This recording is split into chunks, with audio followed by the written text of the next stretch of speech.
Hello friends, कैसे हैं आप सभी लोग। आप सभी का स्वागत करता हूं फिर से अपने चैनल पर। गाइस, आज हम इस वीडियो में एक और इम्पोर्टेंट टॉपिक को कवर करने वाले हैं जो हमारा इंडियन कॉन्ट्रैक्ट एक्ट से संबंधित है।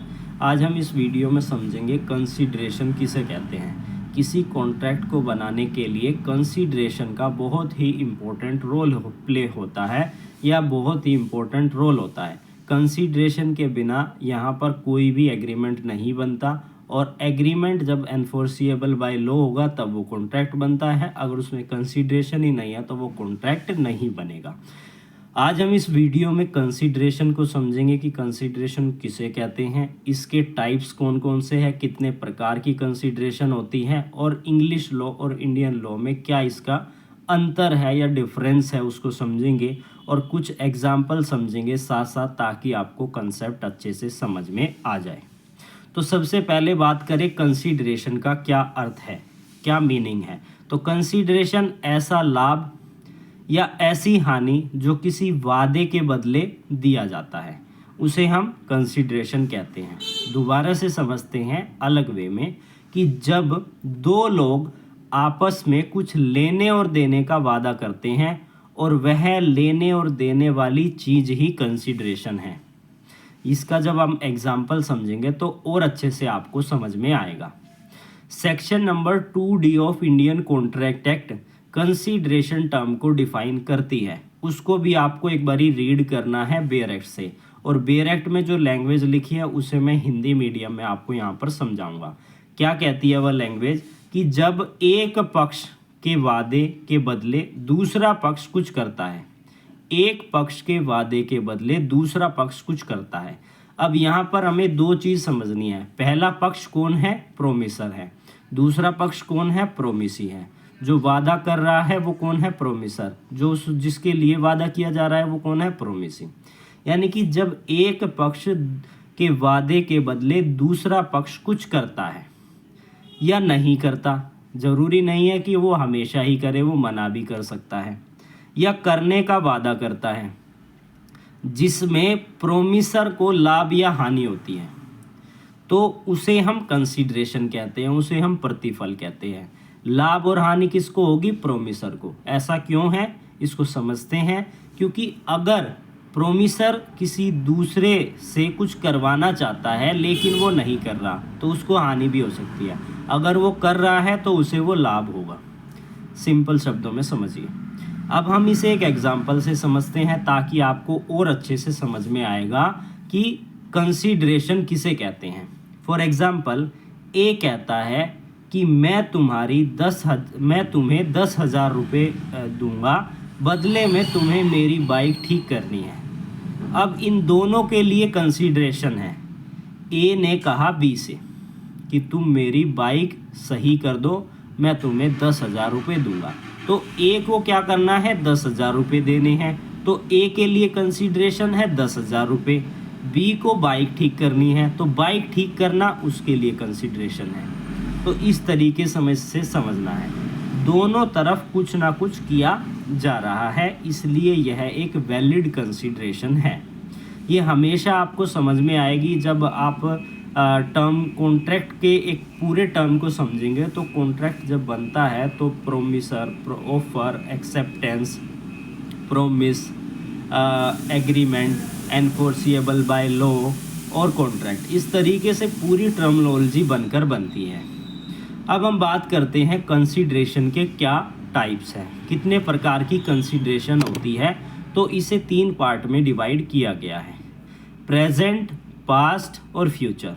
तो पहले बात करते हैं पास्ट कंसीडरेशन की, कि जब काम पहले ही किया जा चुका है और बाद में उसका भुगतान करने का वादा किया गया है। कोई काम पहले ही हो चुका है, अब उसको करने का कर चुके हैं, लेकिन उसके लिए जो भुगतान करना है वो बाद में करना है।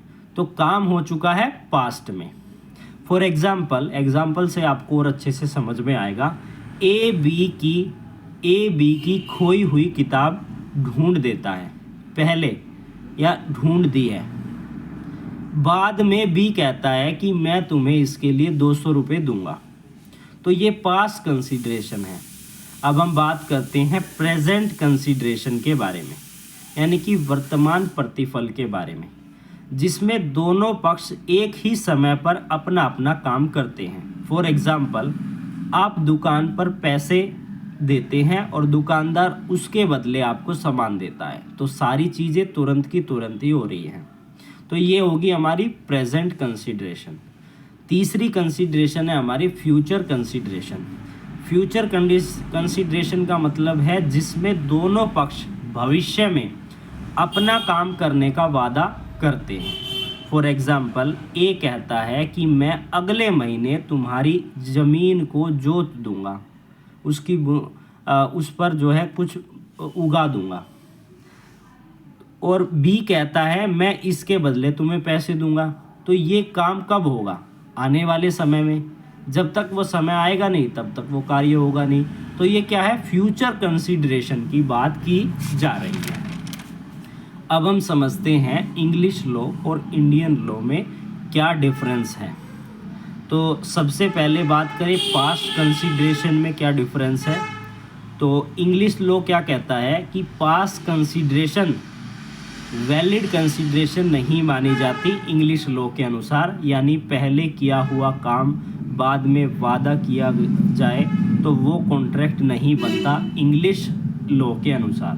लेकिन इंडियन लॉ क्या कहता है? पास्ट कंसीडरेशन वैलिड मानी जाती है, इसलिए भारत में पहले किया गया काम भी एक वैलिड कंसीडरेशन हो सकता है।